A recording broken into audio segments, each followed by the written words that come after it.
So in the pursuit of looking for stones or beach pebbles to paint my mandalas on,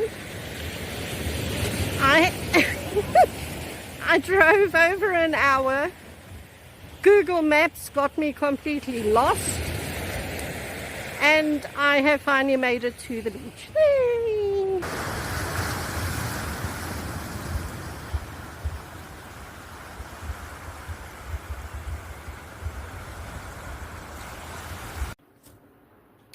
Hi everyone, welcome to another video. In today's video I am going to be painting this stone beach pebble that I picked up off the beach, and I'm going to be using these Deco Art Crafters acrylics straight out the bottle. I'm not doing anything with those, just using them as they are in the bottle. So I have marked off on the stone just using one of these little stencils. I've just put some guidelines using this white pencil,